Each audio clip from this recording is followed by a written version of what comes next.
السلام علیکم ناظرین، امریکہ سے بھی امید ٹوٹ گئی ہے اور مذاکرات سے بھی کوئی امید نہیں بچی۔ کیا پی ٹی آئی کا ابلاغ عمل یہ ہے کہ اسلام آباد میں آ کے پھر سے دھرنا دیا جائے؟ ناظرین، اب کیا عوام پاکستان پارٹی 8 فروری کے احتجاج کا حصہ بنے گی؟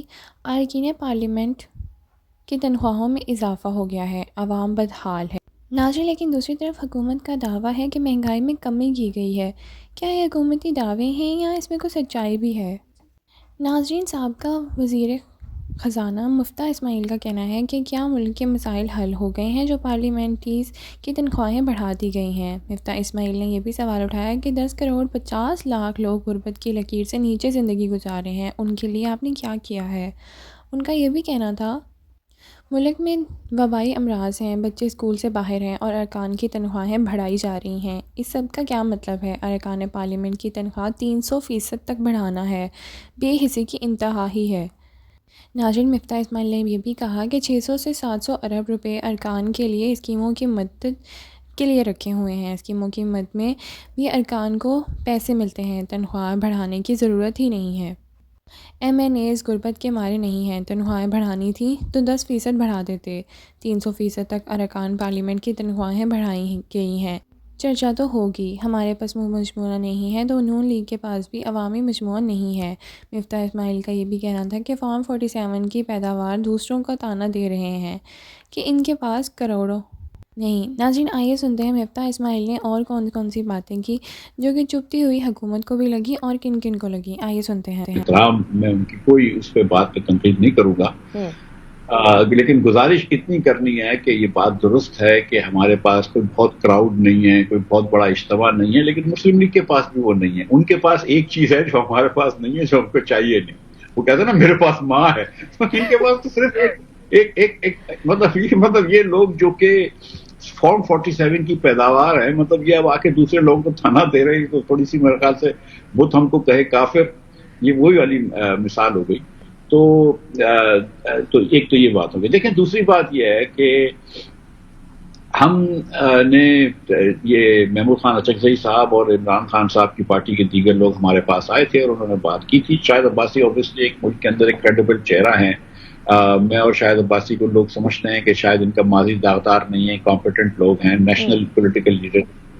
تو انہوں نے ہم سے بات کی تھی اور ہم بالکل جہاں تک آئین کے تحفظ کی، آئین کے بالادستی ہے، اس کے بارے میں ہم سب کے ساتھ بیٹھنے کے لیے تیار ہیں، بشمول پی ٹی آئی کے، لیکن نہ کوئی الیکٹورل الائنس کا حصہ بننا چاہ رہے ہیں اور نہ کوئی پروٹیسٹ کا حصہ بننا چاہ رہے ہیں۔ سو یہ 8 فروری کو جو کر رہے ہیں وہ آئین کی بالادستی، الیکشنز کے اندر دھاندلی ہوئی، اس کے اوپر جو احتجاج کر رہے ہیں، یوم سیاہ بنا رہے ہیں، تو چلیے احتجاج کا حصہ نہیں بنیں گے تو وہ یوم سیاہ منائیں گے یا وہ بھی نہیں منائیں گے؟ دیکھیے، آپ روزی یوم سیاہ بنا لیں پاکستان کے اندر، کیونکہ روزی لوگ غربت کے نیچے جا رہے ہیں۔ آپ روزی یوم سیاہ بنا لیں رات کر، کیونکہ روزی ایک دن اور یہ غیر منتخب حکومت بیٹھی ہوئی ہے، لیکن یہ غیر منتخب حکومت جو ہے یہ پہلی نہیں ہے۔ 2018 میں بھی الیکشن چوری ہوئے تھے اور 2024 میں بھی ہوئے ہیں۔ تو مطلب ہم یہ بات سمجھتے ہیں، ہم یہ کہتے ہیں، لیکن یہ بات بالکل ماننے کی ہے کہ 2024 میں جو الیکشن چوری کا جو کوانٹم تھا وہ کبھی پاکستان میں نہیں دیکھا گیا، اور ایک دم جو 10-20 سیٹوں والی پارٹی ہے اس کو آپ نے حکومت میں بٹھا دیا، یہ بات درست ہے۔ ہم جو بات کر رہے ہیں وہ یہ کہ دیکھیں، ہم نے کہا تھا کہ ہم ایک کانفرنس کریں گے، ہم جو خود عوام پاکستان ہوسٹ کرے گا، اس میں ہم آئین کی بات کریں گے، اس میں ہم تمام پارٹیوں کو بلا دیں گے، دوسرے اسٹیک ہولڈرز کو جن کا سیاست سے تعلق نہیں ہے لیکن جو پاکستانی ہیں ان سب کو بلائیں گے، تو ہم وہ بات کریں گے۔ لیکن اور یہ بات درست ہے استاد محترم عرفان صدیقی صاحب کی کہ ہماری پارٹی ابھی اتنی بڑی نہیں ہوئی، اگلے الیکشن میں انشاءاللہ تعالی ہم بتا دیں گے کہ ہم کو کتنے لوگ سپورٹ کرتے ہیں، اللہ نے چاہا تو۔ لیکن ابھی ہم پی ٹی آئی پروٹیسٹ کر رہی ہے، ہم ان کے بیچ میں نہیں پڑتے، وہ جانیں ان کا پروٹیسٹ جانیں، وہ ہماری اور ان کی بہت زیادہ آپ جانتی ہیں کہ رائے نہیں ملتی۔ سو ان ادر ورڈز ہم اس بات کے اوپر تو کمپلیٹ نو کر دیں کہ وہ پروٹیسٹ کریں گے، آپ حصہ نہیں بنیں گے۔ آپ 2018 والے الیکشنز کے چوری کرنے والوں کے ساتھ بھی نہیں بیٹھیں گے، 2024 کے الیکشن چوری کرنے والوں کے ساتھ بھی نہیں بیٹھیں گے، احتجاج سے سائیڈ پر ہٹ کے۔ Is that true?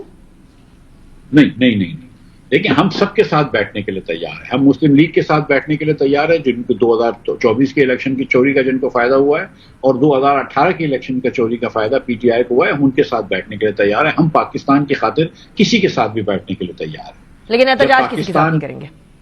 جو پاکستان جو ہے وہ ہندوستان سے نیگوشیٹ کرنے کے لیے تیار ہے. اگر حماس اور اسرائیلی آپس میں نیگوشیٹ کرتے ہیں تو ہم کو یہ تو ہمارے بھائی ہیں, ایڈورسریز ہیں ہمارے رائے ان سے اختلاف ہے, مختلف ہے, لیکن ہم سے کوئی ان کی دشمنی نہیں ہے, ہم سب کے ساتھ بیٹھنے کے لیے تیار ہیں. ہم کو اس وقت پاکستان کے آئین کو بالادستی دینا جو ہے وہ زیادہ موضوع ہے. ہمارے خیال سے اس پاکستان میں رول آف لا لانا زیادہ پھر اس کے لیے مذاکرات کتنے ضروری ہیں مفتی صاحب؟ مذاکرات ختم ہو گئے. I would like to have your opinion on that کہ ابھی جو وزیر اعظم صاحب نے کہا ہے کہ آئیے پارلیمنٹری کمیٹی بنا دیتے ہیں, اس کے اندر یہ ساری چیزوں کو ڈسکس کر لیتے ہیں. کیا مذاکرات کا ریزیوم ہونا اس ٹائم پر ضروری ہے یا فرق نہیں پڑتا؟ لیکن وزیر اعظم صاحب کو نہ 3 میں نہ 13 میں ان سے کیا مطلب, انہوں نے کمیٹی بنا لی یا نہیں بنا لی, وہ کیا کر لیں گے؟ یا تو محسن نقوی صاحب اگر نیگوشیٹ کر رہے ہوں تو چلو سمجھ میں بھی آتا ہے. ایک منٹ مفتی صاحب, آپ محسن نقوی صاحب کو وزیر اعظم صاحب سے بالادست سمجھ رہے ہیں یا ان کو اوپر رینک کر رہے ہیں؟ آپ نہیں سمجھ رہی؟ نہیں, میں تو سوال پوچھ رہی ہوں, میں تو سادہ سے سوال پوچھ رہی ہوں. مطلب تاثر تو یہی ہے, عام تاثر تو یہی ہے کہ محسن نقوی صاحب جو ہیں وہ حلقہ اقتدار سے زیادہ قریب ہیں. وزیر اعظم صاحب اپنی سیٹ نہیں جیتے, مطلب یہ یاد رکھیے گا, تو مورل لیجیٹیمیسی وہیں ختم ہو جاتی ہے. سو اسی لیے تو یہ تھا نا کہ یہ جو انہوں نے مسلم لیگ نے یہ جو شربت پی لیا ہے جیت کا, یہ نہیں شاید پینا چاہیے تھا, کیونکہ یہ ان کے پیٹ میں صحیح نہیں رہے گا.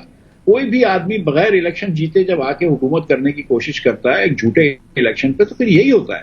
سو اس طرح کی آفر محسن نقوی صاحب کریں گے تو ٹھیک رہے گا مفتی صاحب؟ اگر اس طرح کی آفر محسن نقوی صاحب, دیکھیں گزارش میری یہ ہے کہ جب پی ٹی آئی جب نیگوشیٹ کر رہی تھی تو پی ٹی آئی کا جو سارا وہ تھا, جو تکیہ تھا, انہوں نے وہ ٹرمپ صاحب پہ کیا ہوا تھا.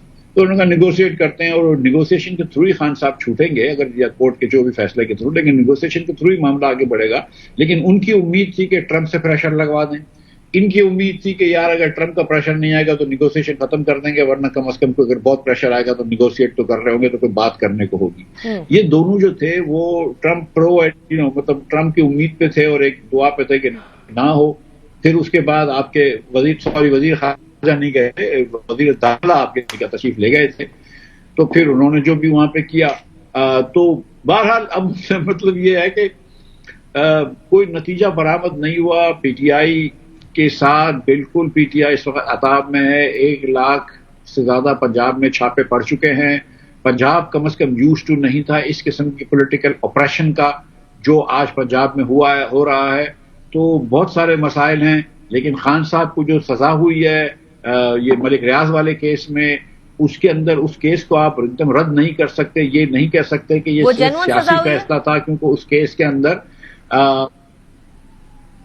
دیکھیں میں وکیل نہیں ہوں تو میں یہ نہیں کہہ سکتا ہوں کہ جو قوائف پیش کیے گئے تھے اور جو شواہد پیش کر گئے تھے کورٹ میں وہ قابل قبول تھے اور کافی تھے, لیکن میں یہ جانتا ہوں کہ مورلی اس کو آپ جسٹیفائی نہیں کر سکتے. جس طرح آپ جس مثال کے طور پر ہم یہ کہہ سکتے ہیں کہ شہباز شریف صاحب جو گوکے فارم 47 پہ اپنی سیٹ جیتے ہیں, لیکن میں اور آپ یہ کہہ سکتے ہیں پاکستانی ہونے کی حیثیت, ایک ذی شعور پاکستانی ہونے کی حیثیت, کہ یار مورلی تو وہ غلط بیٹھے ہوئے نا, وہ کوئی جیتا تو کوئی اور ہے, ڈاکٹر یاسمین راشد جیتی تھی وغیرہ وغیرہ. اسی طرح میں اور آپ کہہ سکتے ہیں کہ صاحب نے غلطی کی. آپ نے عمران خان صاحب کو ان کے کیس میں اور وزیر اعظم صاحب کو ان کی سیٹ پر دونوں پہ لتاڑ دیا. پتہ نہیں آپ کس سائٹ پر بیٹھ سکیں گے, کس سائٹ پر نہیں بیٹھ سکیں گے. I'll keep on discussing this with you in later days as well.